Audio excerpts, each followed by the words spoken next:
Hey, what's up, garden friends? Welcome to my garden. I hope you are doing great. In today's video, we're going to do something I've wanted to do for a long time, and that's talk about compost building. You know, one of the things a gardener can do to ensure success is soil build. You know, if you start with really good soil, you're probably going to have really good success. So in today's video, I'm going to show you how you can take some of your garden waste and turn it into garden gold, because that's one of the fantastic things you can do with all your old scraps, whether scraps from the kitchen, like eggshells, coffee grounds, banana peels, old persimmons. In here I have some sage and some plants that I've been cutting up for my front yard, and I've also actually got a lot of some branches and leaves been falling from my sequoia tree, my redwood, and I also have oaks around here as well. So I add in oak leaves, oak branches, and of course I put in my lawn clippings for good measure. So let's go ahead and get right to it, and let's learn about compost building. So there's a few things you're going to need to start a good compost pile. You're going to need some green material, and you're going to need some brown material. The green material is going to be like your lawn clippings, and also you might see anything that's leafy, green. Ooh, that smells rotted. That smells good. Leafy and green, that's going to give you a lot of nitrogen into your compost pile.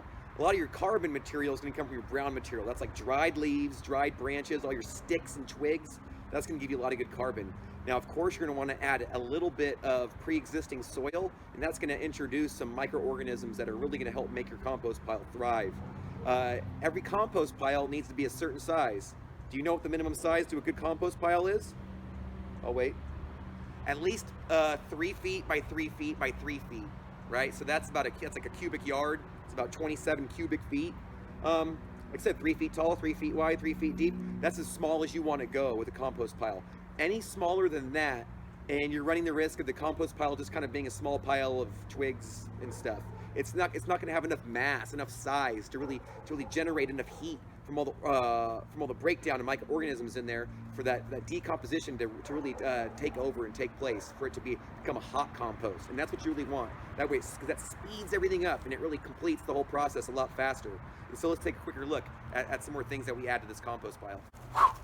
Boom! All right, so as I mentioned, some of the material you're going to add to your compost pile, you know, it's not going to be just lawn clippings and food scraps. You can actually add some twigs and branches and small wooden pieces, right?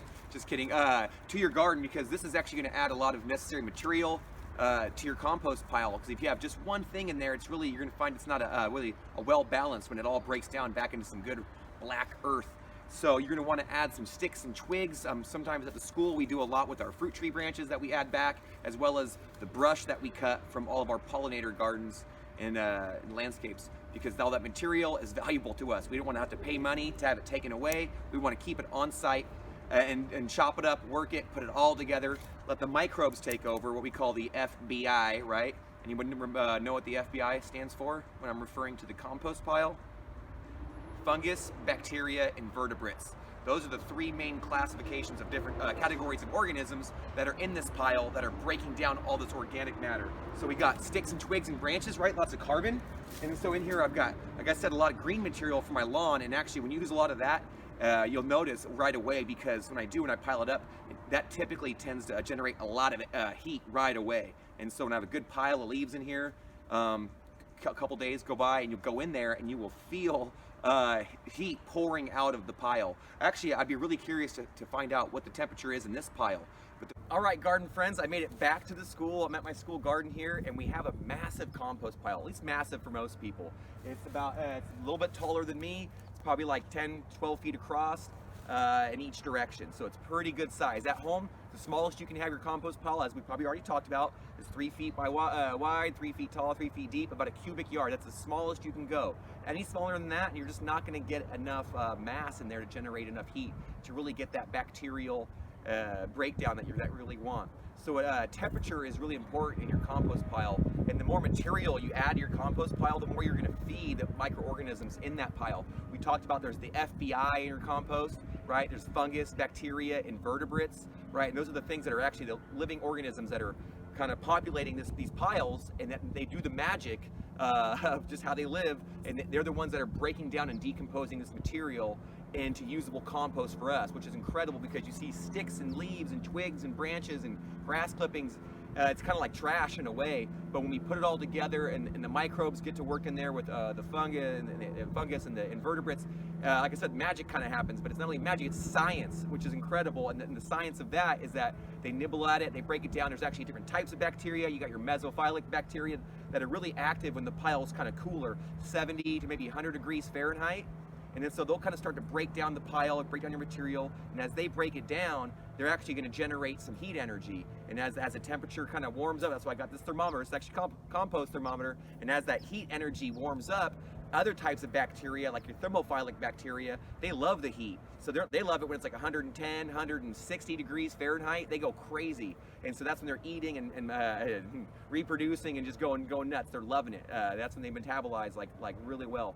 And so that thermophilic bacteria is going nuts, and that's why you see the temperature will rise in your pile, and go up and up and up and up, and it'll get to 130, 140, 150. It usually levels off at around 160, because at that point they kind of start exhausting their food supply, and that's kind of at the upper limit of where they like to be.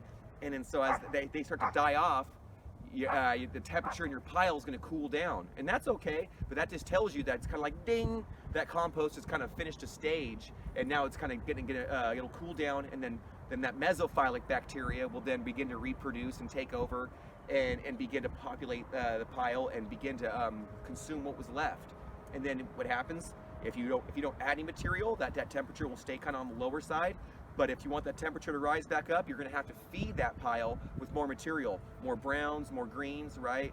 And also a little bit of water also. So in this pile, we do all that. We have sticks and twigs and branches from those gardens that we've been pruning like crazy, from the orchard we prune, and then we're probably going to get back in here and actually chop a lot of this up into smaller and smaller pieces to speed up that process. That's another thing you can do, is that the thermometer tells you that when your temperature starts to fluctuate or drop too much and stay really low, and you want it, and you're going to be adding more material, if you want to speed up the breakdown of that new material and raise that temperature back up, you're going to want to turn your pile and kind of constantly. The more the better. I mean, not every day, but maybe like once a week at the most. Here's a great example of a little scoop I took from the inside of the pile. This is some partially done compost. Some of it's done, some of it's not quite done. You can see it's still got some big chunks of material in there that could be broken down a little bit further, but it's getting there. You could sift it if you really wanted to get at the material, which we do often after school. But here in my backyard, I'm just going to give it a bit more time, let it go a little bit further. But the reason why we love compost so much is because what it does when you add it back to your soil, right? It's gonna improve the water retention abilities. It has nutrition in it. It's got microbes. It's got beneficial organisms in it, bacteria and fungi. And so it's so great when you add it back to your soil. Your plants love it. Like I said, if you really feed your soil, your soil will then feed your plants, and then you become a great little gardener right to start with. You can avoid those problems to begin with, and then you get success, and then you start feeling good. So this is where it's at. So I recommend, this is here in my backyard, but I can recommend you can do it where you're at as well.